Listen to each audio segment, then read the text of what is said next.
దేవునికి మహిమ కలుగును గాక. అందరికీ వందనాలు. 45 రోజు ఉపవాస ప్రార్థన దేవుడు నడిపిస్తున్నాడు. అందరి బట్టి దేవునికి మహిమ కలుగును గాక. మీ అందరికీ వందనాలు. ఉదయకాలం ప్రార్థనలో ఏకీపించండి.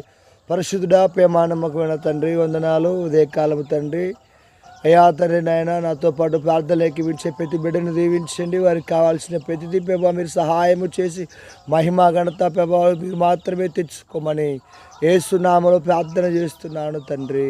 ఆమెన్. అందరికీ వందనాలు. ప్రియమైన దేవుని బిడ్డలారా, ప్రార్థనలో ఏకీపించినందుకు వందనాలు. మీ పనులలో దేవుడు తోడే ఉండునుగాక. పరిచర్య నిమిత్తము ప్రార్థించండి. 21వ తారీఖు మీ క్రిస్మస్, ఆ రోజు 51వ రోజు చివరి రోజు కనుక అందుబాటులో ఉన్న ప్రతి క్రైస్తవుడు, ప్రతి విశ్వాసి రావాలి. వచ్చి ఆ దేవుని అద్భుతం ఆశ్చర్య కార్యాలు చేస్తున్నప్పుడు చూసి ఆనందించాలి.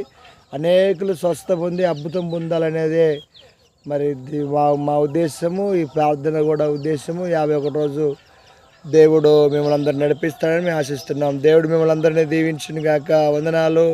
Praise Lord. దేవునికి స్తోత్రం కలుగును గాక. హల్లెలూయా.